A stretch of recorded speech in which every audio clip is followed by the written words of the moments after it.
आपके नेपाल के अंदर भी इजाज़त नहीं है, भारत के पुलिस प्रोटेक्शन, भारत के एडमिनिस्ट्रेशन को भी इजाज़त नहीं है, दुनिया के किसी मुल्क के भी अंदर भी ये परमिशन नहीं दी गई है कि आप आम नागरिक के सीने में जो प्रोटेस्ट कर रहे हो और पुरअमन तरीक़े पर कर रहे हो, उनकी जान को आप नहीं ले सकते, इसलिए कि वहाँ के संविधान में लिखा हुआ है protection of our life and personal liberty. वहाँ की हमारी जान की रक्षा करना और हमारी ज़िंदगी की आज़ादी की हिफाजत करना, ये वहाँ के पुलिस प्रशासन की जिम्मेदारी। लेकिन उन्होंने इस दंगा को भड़काया और उन्हें 5 मासूम लोगों की हत्या की, उनके सीने पर गोली तान कर उनका मर्डर किया और आज तक उन पर कोई कानूनी कार्रवाई नहीं हो रही। सिर्फ एक मंदिर के नाम पर, सिर्फ एक बाबर और अकबर नामे में कोई चर्चा आया होगा। कौन से ऑथेंटिक किताब है, किसने लिखी हुई है जो उसके आधार पर इतना बड़ा वावेला खड़ा किया गया है? बहरकैफ जिहालत बर मबनी संभल, ये मुरादाबाद वाला संभल नहीं है, बल्कि ये संभल शय से है। शंभल गराम गुक्य सबराहमणयस, शंभल अमन की जगह मतलब है, और अमन की जगह वाला नाम पूरी दुनिया में अगर कोई शहर है वो एक ही शहर है, उस शहर का नाम मक्का है।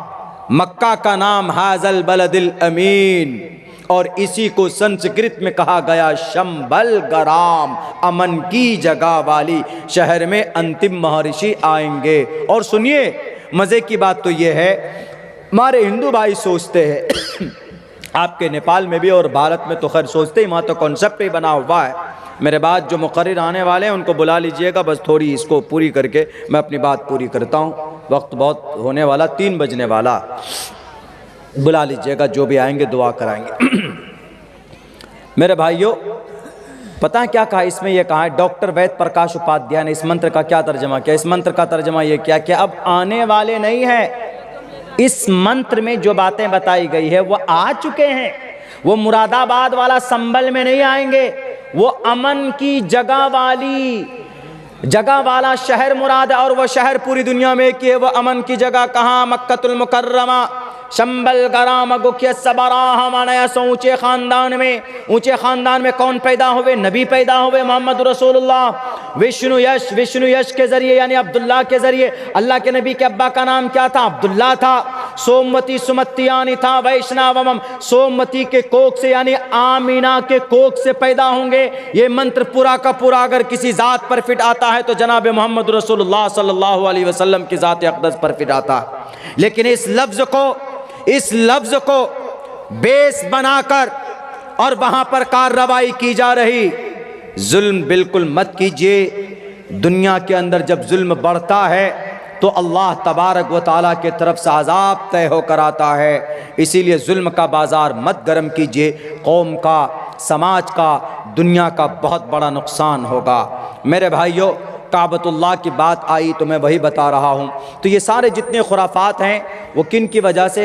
हमारे लोगों की बदअमली की वजह से। मैंने काबतुल्लाह का जो चर्चा आया वो इस वजह से आया कि काबतुल्लाह शरीफ में उसका एक ढांचा बनाकर अभी कुछ दिनों पहले, काबा को हम क्यों मोहतरम समझते हैं? क्योंकि वह अल्लाह का ऐसा घर है जो पूरी दुनिया के अंदर सबसे पहला वो घर बनाया गया। इन्न अव्वल बैतिन वुज़िअ लिन्नासि लल्लज़ी बिबक्कत मुबारकन व हुदल लिल आलमीन। काबतुल्लाह, बैतुल्लाह शरीफ, उसके ऊपर में बैत मामूर है, उसी के ऊपर में अर्श मुअल्ला है। बैत मामूर 7वें आसमान पर है। 70,000 फरिश्ते 24 घंटे में इबादत करते हैं, और जो एक मर्तबा इबादत करता है क़यामत तक उसका नंबर नहीं आने वाला।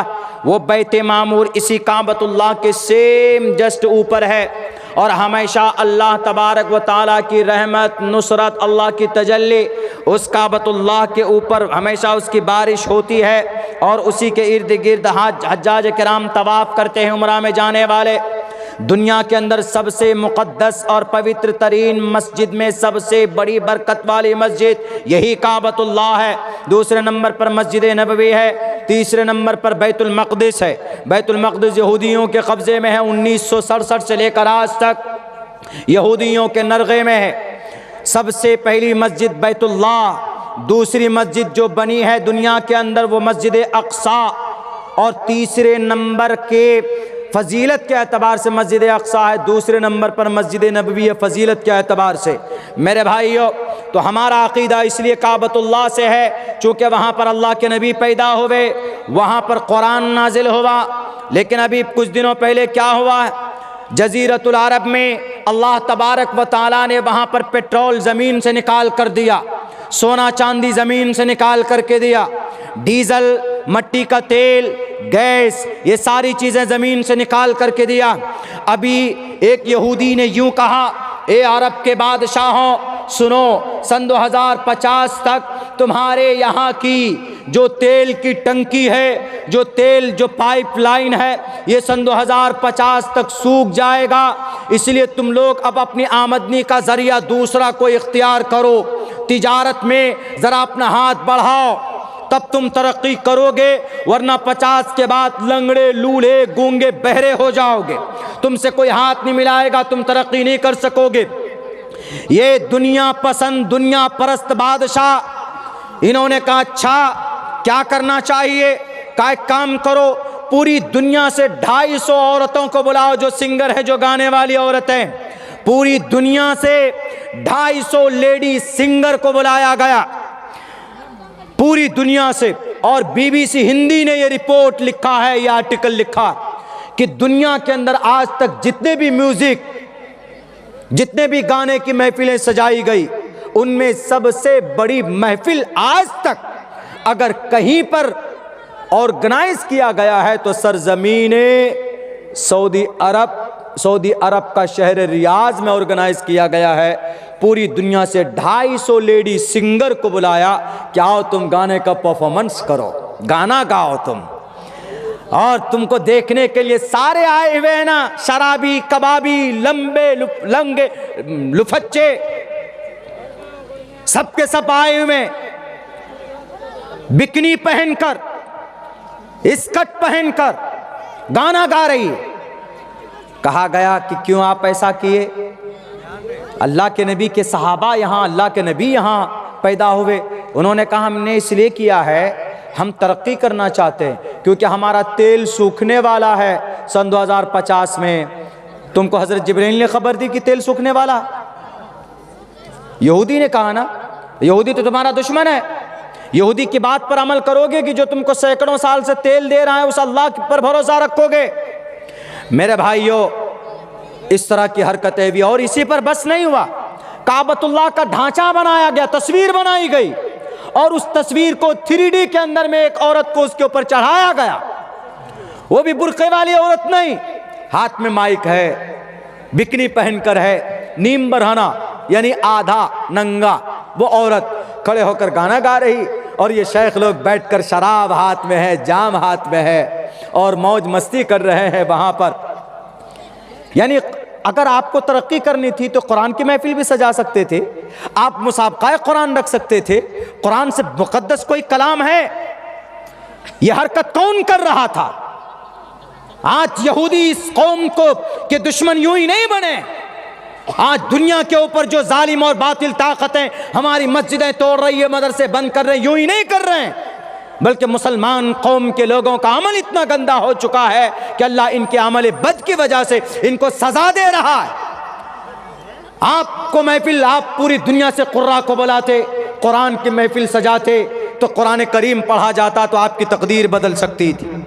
अरे जिस अल्लाह ने तुम्हें तेल का, पेट्रोल का खजाना दिया और उसका टैंक दिया, उस अल्लाह की नाफरमानी करोगे, उस अल्लाह के कुरान की मुखालफत करोगे तो याद रखो, सऊदी अरब के बादशाह 4 मरतबा हमारे उम्रे के वीज़ा को रिजेक्ट कर चुका है। क्यों?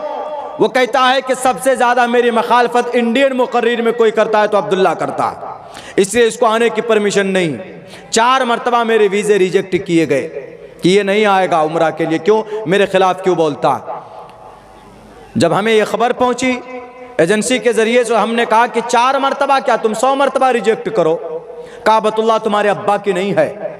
काबतुल्लाह इसमें खुद किसकी है? ये घर किसकी है? बैतुल्लाह, अल्लाह का घर है।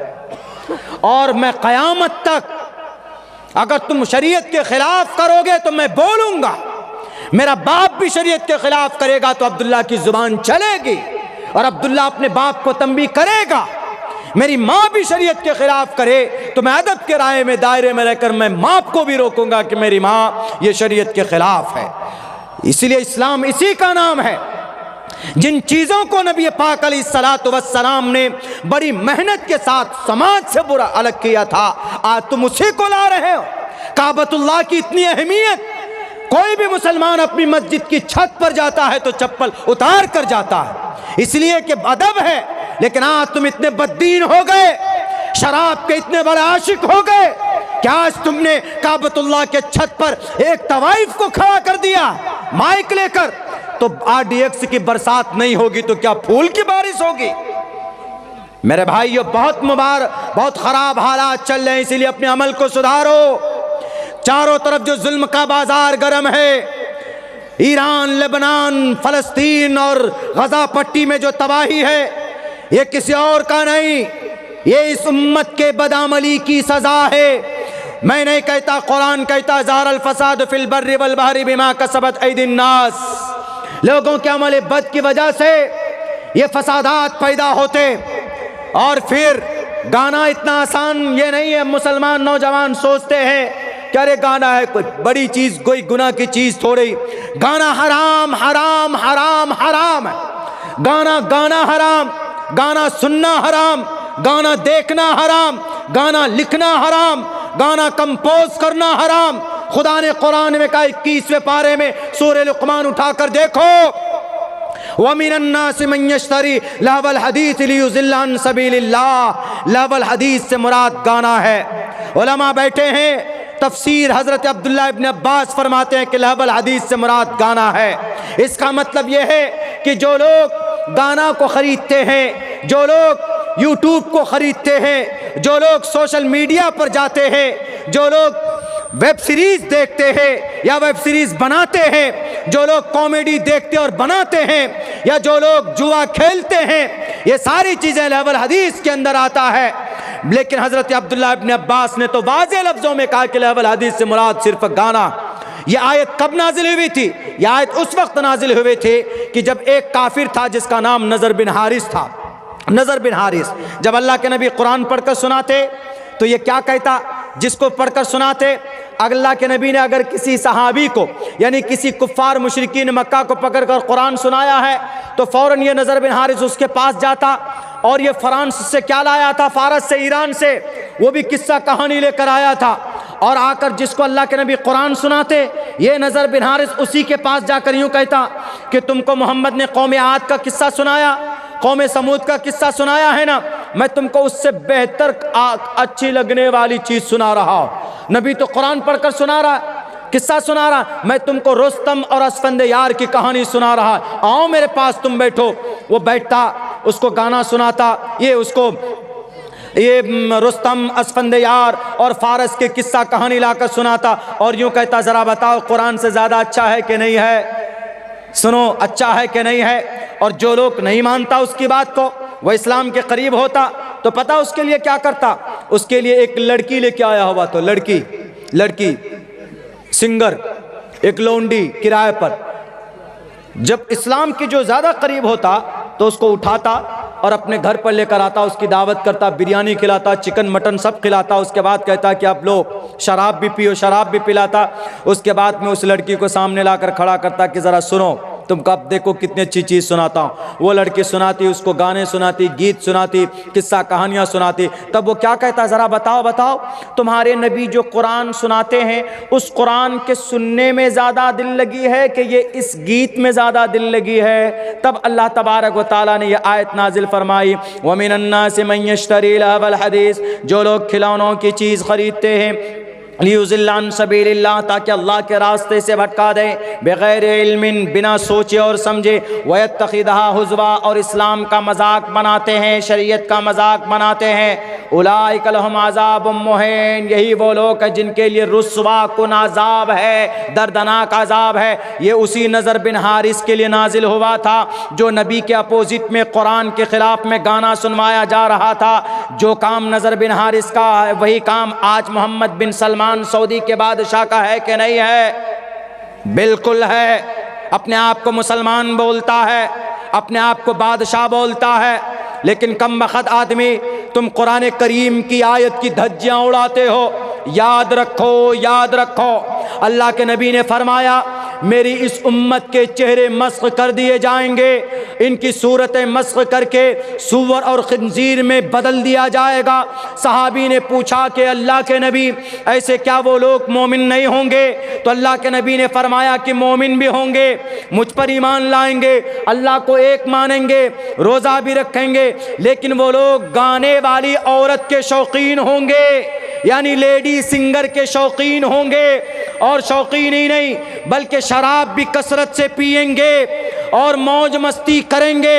और एक रात ऐसी होगी कि ये लोग शराब में, नशीली चीज में और औरत के बाहों में होंगे, नशे की हालत में होंगे, लेकिन जब सुबह को उठेंगे देखेंगे इनकी सूरत सुवर और खिंजीर में बदल दिया जाएगा।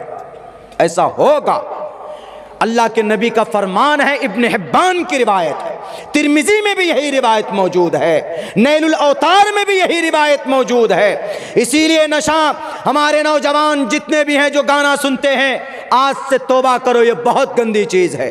अगर आपको सुनने का शौक़ है तो कुरान सुनिए, अब्दुल रहमान अस्सुदैस की आवाज़ में सुनो। अगर आपको नींद नहीं आती है तो कुरान सुनोगे तो इंशाअल्लाह आपको नींद आएगी। बेहतर तो यह है कि आप कुरान पढ़िए, इसलिए कि कुरान पढ़ने पर, एक हर्फ के पढ़ने पर 10 नेकियां है, दुनिया के किसी किताब के पढ़ने पर नेकी नहीं।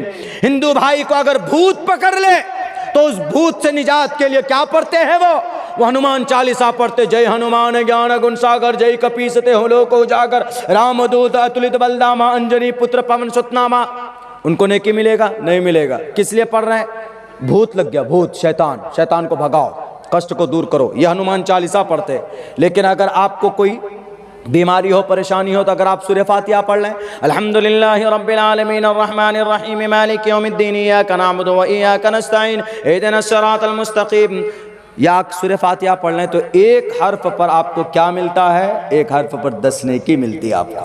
मन क़रा हरफ़म मिन किताबिल्लाह फ़लहू बिही हसनतुन वल हसनतु बिअशरि अम्सालिहा। एक हर्फ को पढ़ने पर 10 नेकी मिलती है।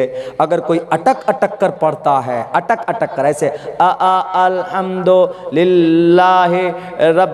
रब्बिल आलमीन पढ़ता है ना, बहुत आदमी पढ़ता है। मस्जिद में देखेंगे बैठे हुए बूढ़े लोग हमारे जितने होते हैं, दम उंगली लेके ऐसे ऐसे पढ़ते हैं, अटक अटक कर पढ़ते हैं। एक सफ़ा पढ़ने में उनको 20 से 25 मिनट लग जाता है।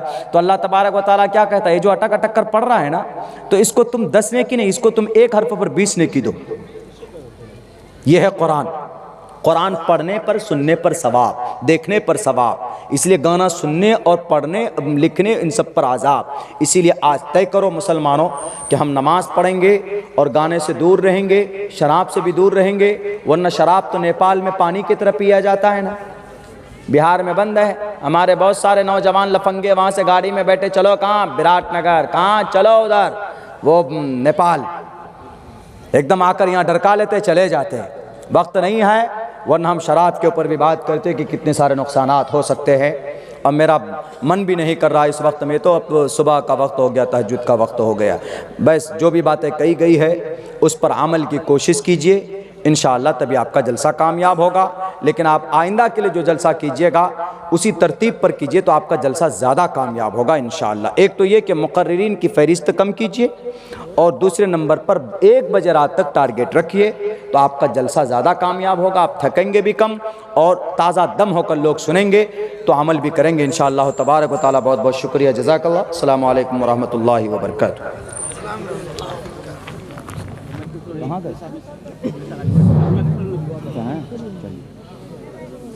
भाई तशरीफ ले जाए, कोई आ रहे हैं।